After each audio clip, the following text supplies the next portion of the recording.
Alright guys, what is up? It's been a little bit. We're gonna go over quickly what we did in class. Starting with basically making 2D and making your viewports. So right away I'm going to hide everything that is not the building, the main building. Which I think that is it. And then we are going to go, I'm already in parallel, but we're going to set our view to isometric southwest. Nice. Right in my face. Cool. And so what we want to do right away is make 2D of every view. So we're going to make 2D of our parallel view, we're going to make 2D of our top view, of our front view, and of our right view. So to do that, we're just going to highlight this guy, all of them, and literally just type in make 2D. I'm making sure none of this is, sometimes the hidden lines is already clicked. Let's not have that. It's going to be way too many lines. So I just hit OK. It's going to take a second. It's literally drawing it. And then you can kind of see the drawing it made over here. But it's drawing it flat, right? So you can only understand it when you're looking in top view. So that's what it looks like in top view. We're going to move that to the side. Just get it out of the way. And then now if I double click into top view, now we want to make 2D of this top view. So same thing, make 2D. Okay. There I did, drew it out. Just exactly what I want. Now let's go to this guy, select them all. Notice I'm clicking into every window. Make 2D only works if I click into that viewport. It'll work if I'm not in this viewport. It will make 2D probably something I don't want to make 2D.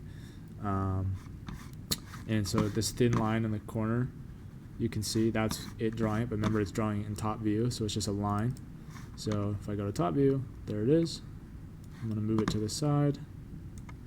Alright, the last one is a view of the right. I can type make 2D. Hit OK.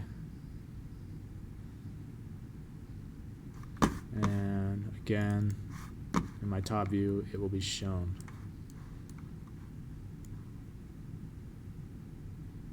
Alright. What's important, or not important, but what's maybe good practice is to start writing into this. So like writing next to the views we just made. So for this view, it's right view. So I just wrote right. And I made it super small, but I can scale this up.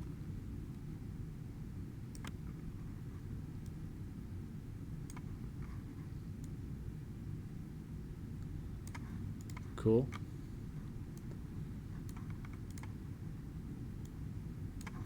So if we start doing that next to, and I'm going to copy this because that's the size of text I'm going to want.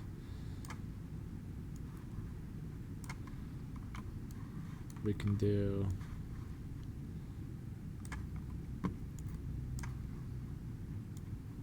now in here, if I double click on it, it'll let me change it. Now I can type in isometric. That's an isometric view. I'm writing the names of all these because eventually we're going to put it in its own viewport, and so it's helpful if I just do this now, for me at least. You can do it after the fact, but it just helps me keep track of what's what while it's floating around in space. So this is that view, which is our front view. Double click on it. front. Alright. And then we have our top view, which is likely, we usually call that our plan. But it's not really a plan, so I guess we could do top. A plan would show the floors and everything. So it's actually not very accurate if we call it top. So, or if we called it plan. So we can call it top.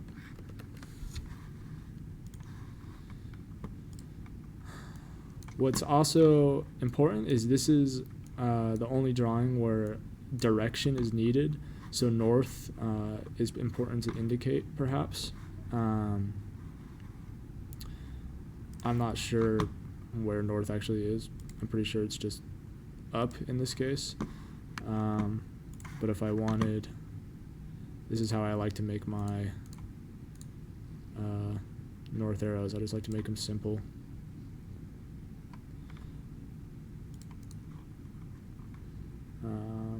Maybe scale this down, it's a little big. I'm scaling this down by just holding shift and clicking on this red box. I can do it to any of them actually.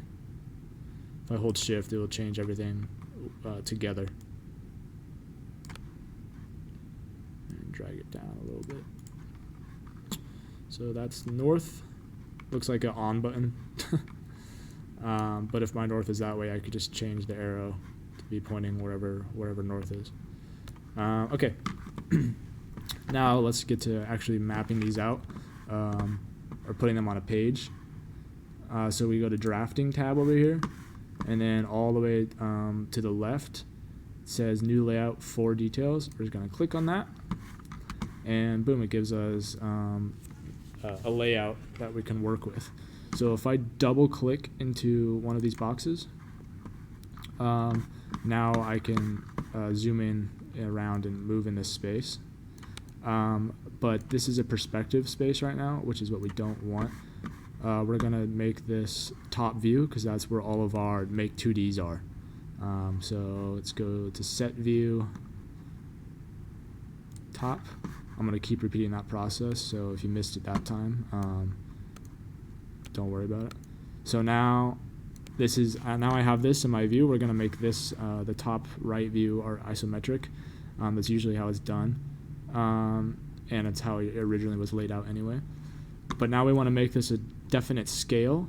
So if I type in detail, and then right here, scale is an option. I'm going to click on scale.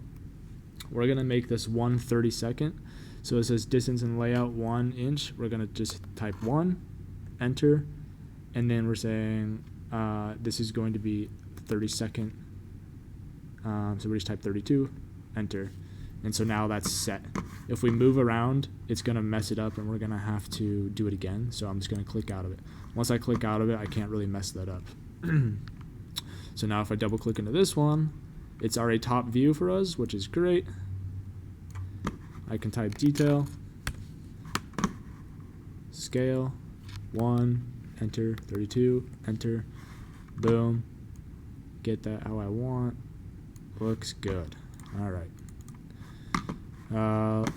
Just double clicked into this one. We want this to be top view again. Set view, top. If I really wanted, if I didn't want them all to be top view, I could rotate them to be front, but this is just easier for me. It's already laid out for me. I can see what's going on.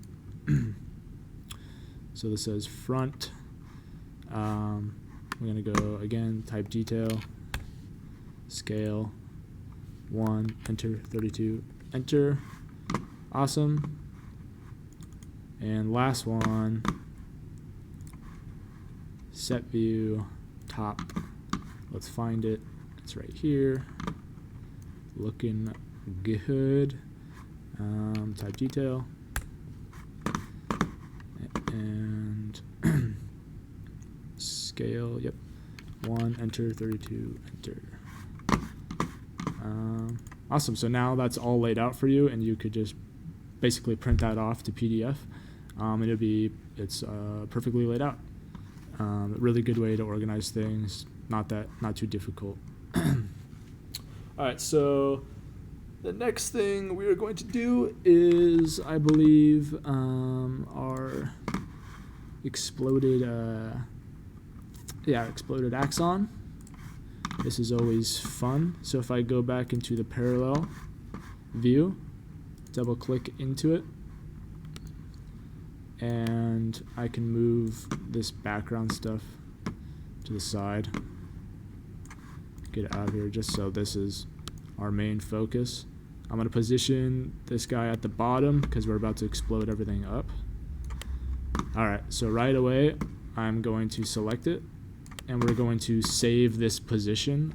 It just helps us if we make mistakes or if we want to go back to it, we can. So I go to panels at the very, very top, panels, and named positions, not named views, named positions. And immediately I'm going to save this one and just call it original.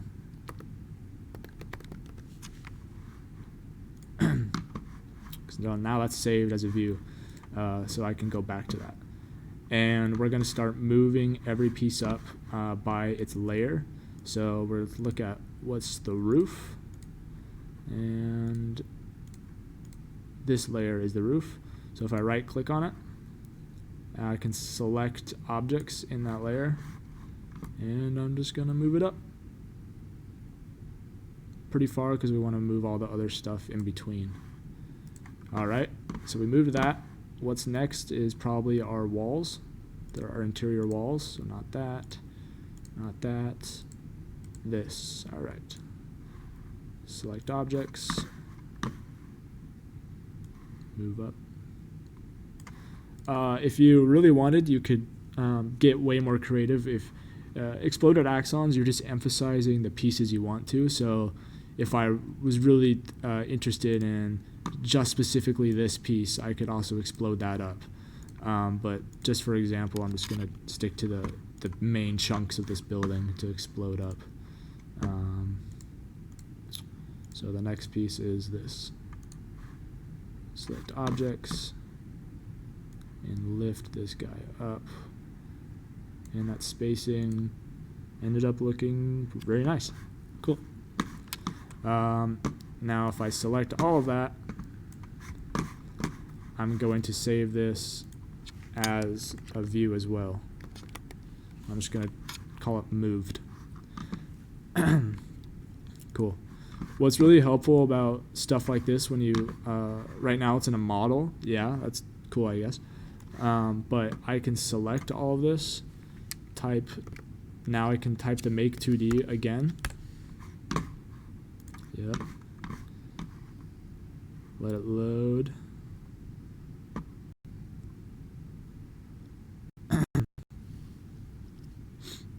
And now, yeah, if I go to my top view, now it's a nice line drawing. And I could basically, I could highlight all this and go to File,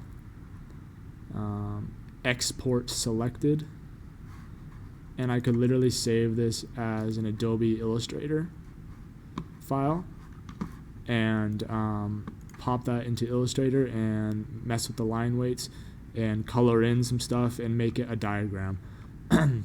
Later this will become very useful. I don't know how much you guys have messed with Illustrator yet, but that will be really useful. This is how a lot of diagrams are made in general, is making 2D and then sending it to Illustrator and further messing with the line weights and colors and everything. But this is, yeah, makes it a drawing that's really helpful for later. Alright, next is the topography. So, just opening up a fresh model here. And yeah, so what I'm going to do is, to make this a little easier, I can hide, let's hide all the things that are not the site. Just, it'll make learning this a little easy. Okay. Yeah. All right. So right now, originally, let's see.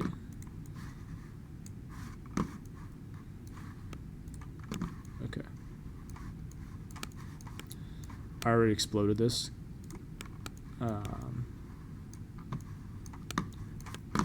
But I'm gonna join it.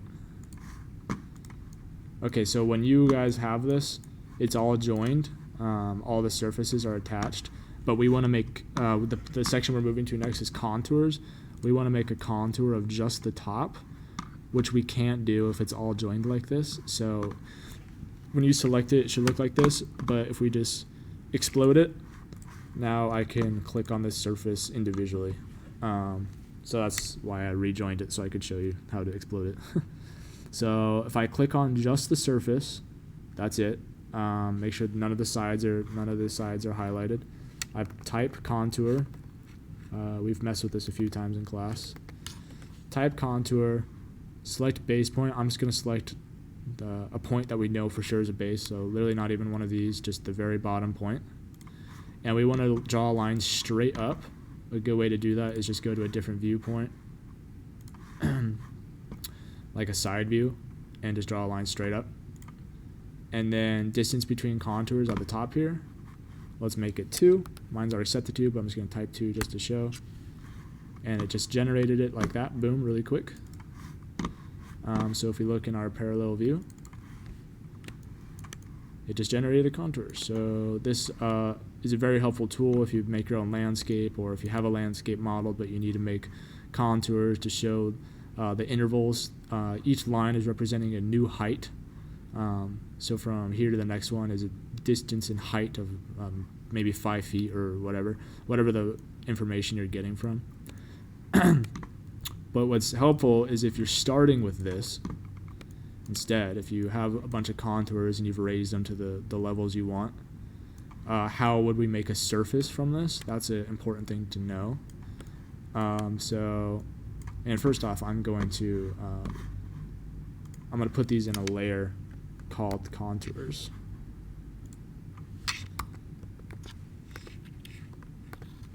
I may have already when I did this myself, but we're just going to do it again.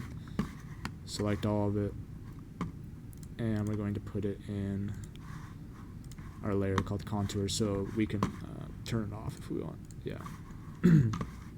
Alright, so I have my contours. How would I make this a surface? Alright, so all you have to do is highlight all of it. Type in patch, P-A-T-C-H, and then you're going to get a little window here. That's surface U, surface V. For this instance, we're going to make it 20. These are just how many points, basically, in an X and Y direction, like a grid. How many grid points are we going to have to make this surface? Usually the more points, the more detailed the surface will be, but this is a pretty smooth surface, so 20 is perfect. We don't have to hit OK. We can hit preview, and it will show us what's going to happen. And yeah, that looks like it followed what we want. So I'm going to hit OK. But I don't like all these lines on it. All these, it's distracting to me, this grid. So what I'm going to do is click on my properties. It's this little circle over here next to the layers. If you don't have it, you go to this little window and then you click on properties. So yeah, click on this, my properties, and then it says ISO curve density show surface. We're going to uncheck that. So now it's a nice smooth landscape for us. So our contours are only this little box, and the patch is going way far outside of it, so that's annoying, kind of. Well, it's definitely annoying. So if I just go to top view, I'm just going to draw a pretty loose rectangle around this. Whoops. Just going to draw a rectangle.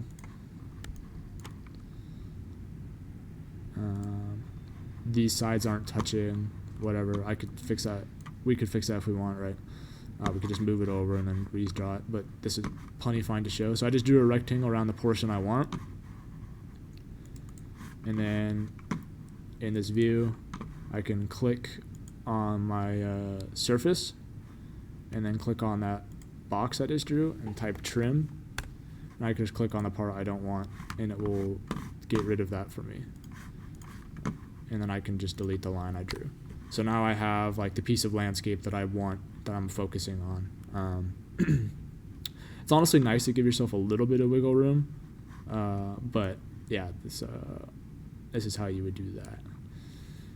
So I'm going to hide this, and the last thing I'm going to show you guys is a clipping plane. And I'm going to show you with the whole site because that's, to me, helpful. So a clipping plane is literally going to be, we're going to make a plane that is acting as almost an eraser, and everywhere the plane will have a little direction point on it, which we'll see. If I just type clipping plane, that's all I do. And we're going to draw on the ground a rectangle. It really does not matter how big at all. It's just the bigger it is, the more visible and easier it is to understand. Okay.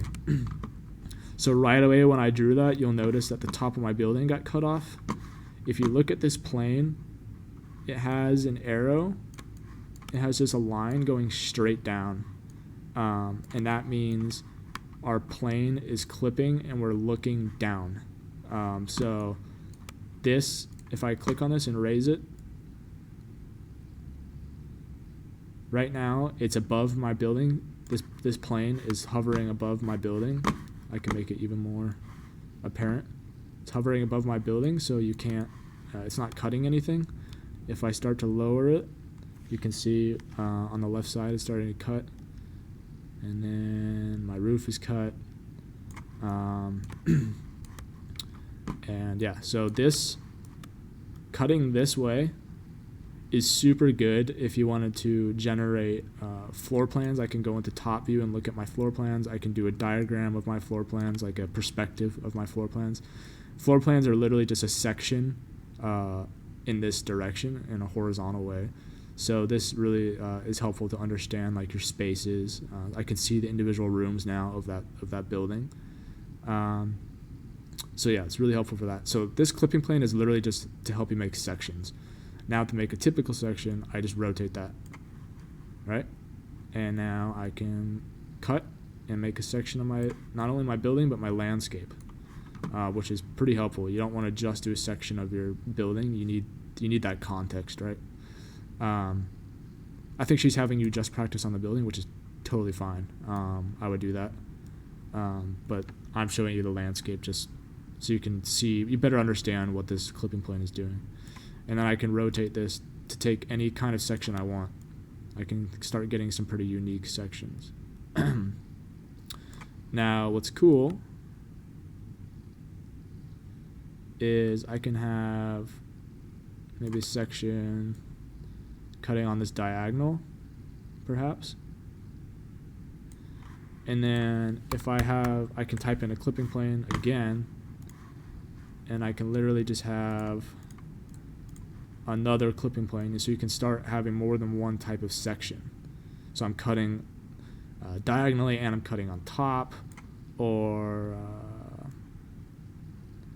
I can start doing this kind of thing where I'm cutting diagonally and cutting a section. So now I'm just having a little slice of my building. Maybe there's something really important in there that I'm trying to show.